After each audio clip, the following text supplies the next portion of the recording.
Main खाना है। तीसरी चीज, Afghanistan, I think India is ready to play the great game, and India का टाइम आ चुका है, and this is an opportunity that India must seize with both its hands. ये अब टेंटेटिव होने का टाइम नहीं है। I think it is time for India to play like Virender Sehwag, on the front foot.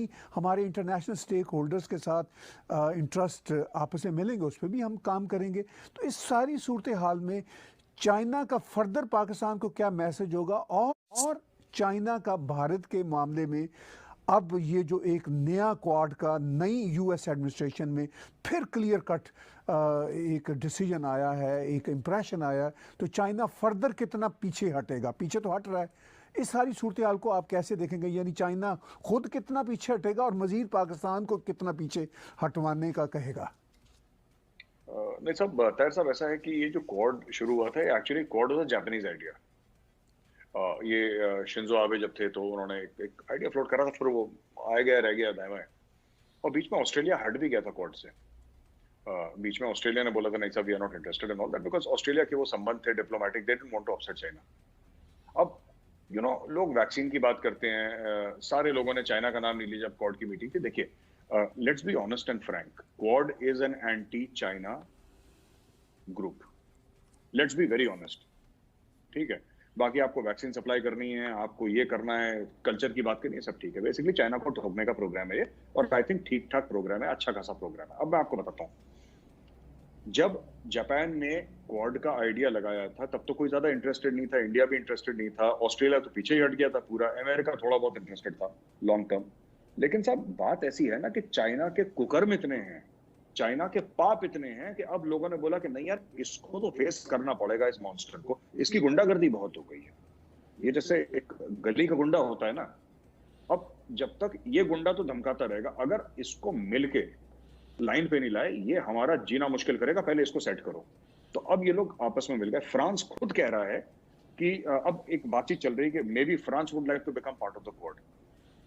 तो ये जो quad है, अब आप देखिए कि वो लोग जो कि या तो यूनाइटेड नेशंस सिक्योरिटी काउंसिल के परमानेंट मेंबर्स हैं या फिर बड़े इन्फ्लुएंशियल लोग हैं, वो धीरे धीरे क्वाड की बात कर रहे हैं। उसमें से अभी एक है, फॉर एग्जांपल, जो United States of America, France आ जाता है अगर इन द फ्यूचर, या इंग्लैंड आ जाता है अगर future, then where does that leave China? Because all these are nuclear powers. और धीरे धीरे धीरे दुनिया को एक और चीज समझ में आ गई है कि साहब, ये चाइना से जो, चाइना का पावर मिलिट्री नहीं है, चाइना का पावर इकोनॉमिक है। और अगर हम, और चाइना ने कोई चीज इन्वेंट नहीं करी सर, चाइना ने गूगल नहीं बनाया, चाइना ने फेसबुक नहीं बनाया, चाइना ने ट्विटर, इंस्टाग्राम कुछ नहीं बनाया।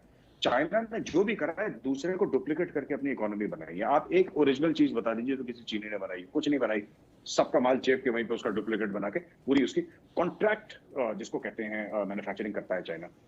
तो इस तरीके से करता है वो, जिसको ना पाकिस्तानी कहते हैं छापा वाला, तो वो नकल मार के छापा करके वो चाइनीज करता है। तो ये अगर इससे हम लोग, अब इंडिया में जैसे बहुत बड़ा चाइना को झटका लगा, मैक्सिमम अब आप देखिएगा 4-5 साल में India will become I think the top mobile manufacturer in the world.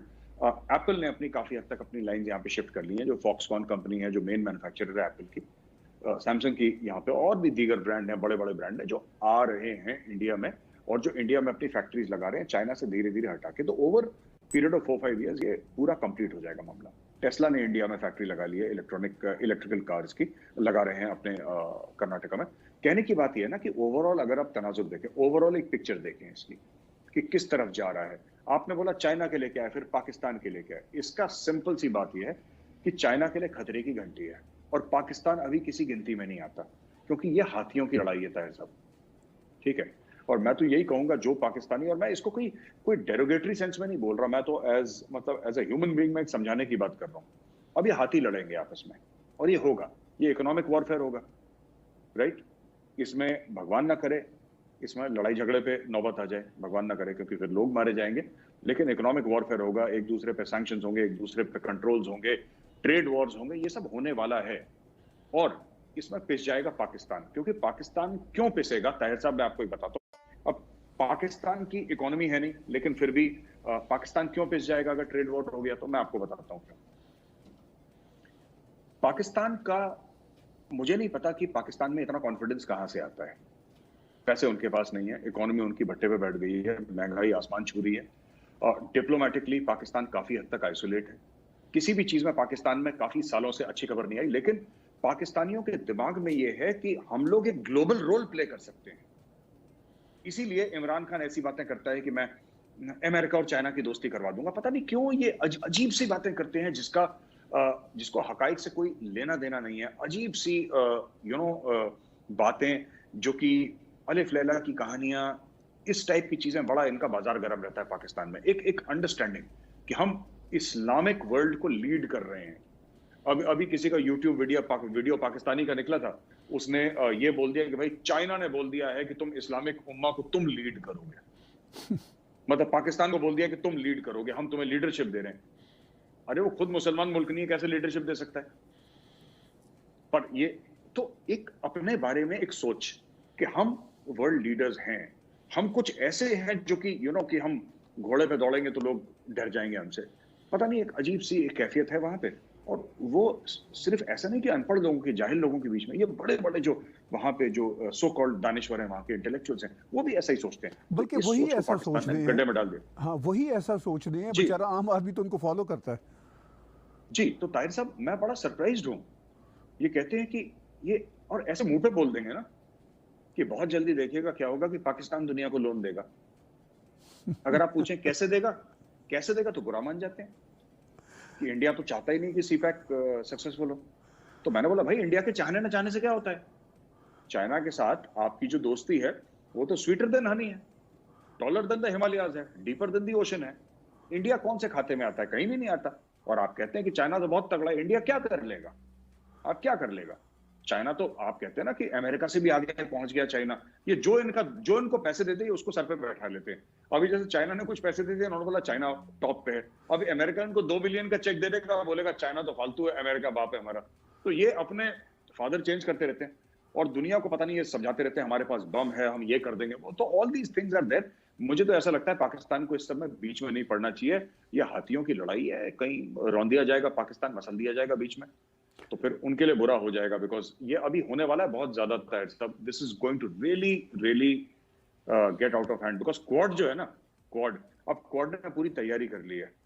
और ये सब मुझे लगता है, ये वैक्सीन तो ऊपर से इनका स्क्रीन सेवर है क्वाड का, कि इट इज ट्रेड वॉर्स होंगे अभी। जी, वो हो चुके हैं शुरू। जी, बिल्कुल, आप देखिएगा।